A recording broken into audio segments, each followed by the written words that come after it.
မင်္ဂလာပါခင်ဗျာကျွန်တော်ရဲ့ YouTube channel ကနေကြိုဆိုပါရစေကျွန်တော်ဒီတစ်ခေါက်မျှဝေပေးမယ့်အကြောင်းအရာလေးကကျွန်တော်ကိုယ့်ရဲ့ Viber မှာမှားဖြတ်မိတဲ့ဓာတ်ပုံတွေဗီဒီယိုတွေစာသားတွေ history တွေကိုကျွန်တော် chat history တွေကိုပြန်လည်ပြီးတော့ရယူနိုင်မယ့်နည်းလမ်းလေးကိုကျွန်တော်မျှဝေပေးသွားမှာဖြစ်ပါတယ်ရောနည်းလမ်းကောင်းလေးကိုသိချင်တဲ့ဆိုရင်အစအဆုံးကြည့်ရှုပေးပါခင်ဗျာအသေးချာလေးကြည့်ရှုပေးပါအရန်ကိုလွယ်ကူရဲ့လွယ်ကူရိုးရှင်းပြီးတော့အသုံးဝင်မဲ့နည်းလမ်းလေးဖြစ်ပါတယ်ခင်ဗျာဟုတ်ပြီကျွန်တော် Viber ထဲကိုဝင်မယ်ကျွန်တော် Viber ထဲကိုဝင်ပြီးသွားရင်ကျွန်တော်လောက်ရမှာကကျွန်တော်ဒီအောက်နားမှာရှိတဲ့ chat call ရှိတယ်မိုးရှိတယ်ကျွန်တော်မိုးအဆက်30ဆိုအဆက်30ပြထားတဲ့မိုးလေးကိုနှိပ်လိုက်ပါမိုးလေးကိုနှိပ်ပြီးသွားရင်ကျွန်တော်ဒီ step by step ပေါ့နော် setting တွေကိုဝင်လိုက်ပါကျွန်တော်ဒီကိုယ့်ရဲ့ Viber setting တွေကိုဝင်လိုက်ပါViber setting တွေကိုဝင်ပြီးသွားရဲဆိုရင်ကျွန်တော်တို့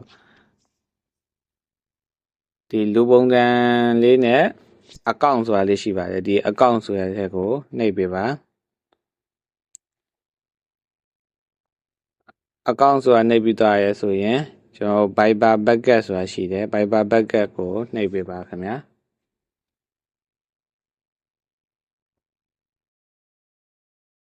ကျွန်တော် Viber backup ကိုနှိပ်ပြီးသွားရဲဆိုရင်ဒီမှာရှင်းပြထားတာကကျွန်တော်ဒီ backup your chat history so it is never lose ဒီမှာဆိုရင်ကိုကဒီ Google Drive နဲ့ချိန်ထားမယ်ဆိုရင်ဘယ်တော့မှကျွန်တော်ဒီပျောက်ဆုံးမှာမဟုတ်ဘူးပေါ့နော်ကိုယ့်ရဲ့ data တွေကိုပျက်စီးမှာမဟုတ်ဘူးပေါ့နော်ကိုအချိန်မီရွေး restore လုပ်ပြီးတော့ပြန်လည်ပြီးတော့ရယူနိုင်မှာဖြစ်ပါတယ်တခုရှိတာကကျွန်တော်တို့ဒီ Gmail account နဲ့ချိန်ပေးရမှာဖြစ်ပါတယ်ဟုတ်ပြီကို့မှာ Gmail account ရှိရဆိုရင်တော့အလွယ်တကူချိန်လို့ရမှာဖြစ်ပါတယ်ဒီချိန်ထားခြင်းအပြင်ကျွန်တော်တို့အသုံးဝင်တာကဘယ်ဟာတွေကိုအကျိုးပြုမလဲဆိုတော့ကိုဖုန်းတခြားဖုန်းကိုပြောင်းမယ်ဆိုရင်အလွယ်တကူ data တွေကိုတခါတည်းအလွယ်တကူဒီပုံစံအတိုင်းပဲကိုတခြားဖုန်းတွေကိုတခါတည်းထည့်လို့ရမှာဖြစ်ပါတယ်ဟုတ်ပြီကျွန်တော်တို့ဒီ backup account နဲ့ချိန်ပြီးသားရယ် okay နှိပ်ပြီးသားရယ်ဆိုရင်ကျွန်တော်တို့ဒီမှာ sign in with Google မှာဆိုရင် continuous ကိုနှိပ်ပေးပါခင်ဗျာ continuous ကိုနှိပ်လိုက်နှိပ်ပြီးသားရယ်ဆိုရင်ကျွန်တော်တို့ဒီမှာ Gmail နဲ့တော့ချိန်ပြီးသားပြီကျွန်တော်တို့ setting လေးတွေကိုနည်းနည်းပါးချိန်ရမယ်ဟုတ်ပြီကျွန်တော်ဒီမှာ auto backup ရှိတယ် backup using ရှိတယ် included photo ရှိတယ် included video ရှိတယ်ဟုတ်ပြီကျွန်တော်ပထမဆုံးအနေနဲ့ကျွန်တော် auto backup ဆိုတာကိုတစ်ချက် setting ချိန်ကြည့်လိုက်မယ်ကျွန်တော် auto backup ဆိုတာကကျွန်တော် backup ကို auto လုပ်မှာလားပေါ့နော်ဒီ auto လုပ်မှာလား auto လုပ်မှာဆိုရင်ကျွန်တော်ဒီမှာဆိုရင် monthly ရှိတယ် weekly ရှိတယ် daily ရှိတယ်ကျွန်တော်ဘယ်ဟာနဲ့ရွေးမှာလဲပေါ့နော် daily ဆိုရင်ကျွန်တော်နေ့စဉ်နေ့တိုင်း backup လုပ်ပေးမယ် weekly ဆိုရင်တော့တစ်ပတ်တစ်ခါ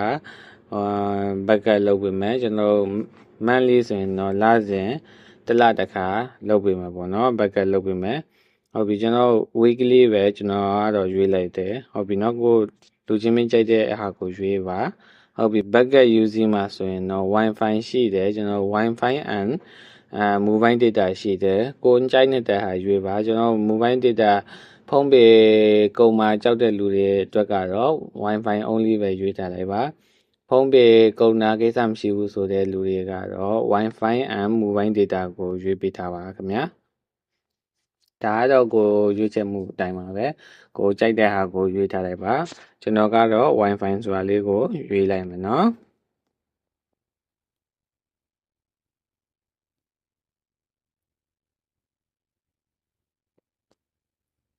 Wi-Fi ဆိုတာရွေးလိုက်ပြီးရင်ကျွန်တော်ဒီအောက်မှာရှိတဲ့ include photo include video ဆိုတာကကျွန်တော်တို့ဒီဓာတ်ပုံတွေရော video တွေရောသင်ရယူခြင်းပါသလားပေါ့နော်ရယူခြင်းပါတယ်ဆိုရင်ကျွန်တော်တို့ဒီမှာအမှန်လေးတွေကိုချစ်လိုက်မယ်ဟုတ်ပြီအမှန်လေးချစ်ပြီးသားရင်ကျွန်တော်တို့ဒီအောက်နားလေးမှာရှိတဲ့ backup now ဆိုတာလေးရှိတယ် backup now ကိုတစ်ချက်နှိပ်လိုက်မယ်နော်backup now ကိုနှိပ်ပေးတာမှာ အခုလိုမျိုးနှိပ်ပေးထားမှာကျွန်တော်ကဖြတ်လက်ဒီအခုသုံးနေတဲ့လက်ရှိသုံးနေတဲ့ data တွေကိုကျွန်တော်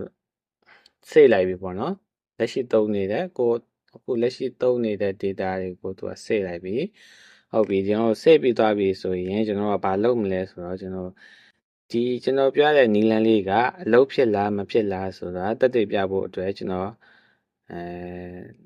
စမ်းပြီးတော့လုပ်ကြည့်မယ်ကျွန်တော်တစ်ခုခုကိုဖြတ်ပြီးတော့ကျွန်တော်တို့ပြန်ယူကြည့်မှာပေါ့နော်ပြန်ယူကြည့်မယ်ဘယ်လိုမျိုးပြန်ယူရမလဲဘယ်လိုမျိုးတကယ်ရောရရလားပေါ့နော်အဲ့ဒါကိုကျွန်တော်တစ်ချက်ကြည့်မယ်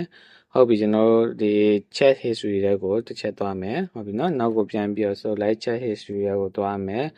သွားပြီးတော့ကျွန်တော်ကဟုတ်ပြီကျွန်တော်ကဒီ chat history တစ်ခုကိုကျွန်တော်က delete လုပ်လိုက်မှာဟုတ်ပြီနော်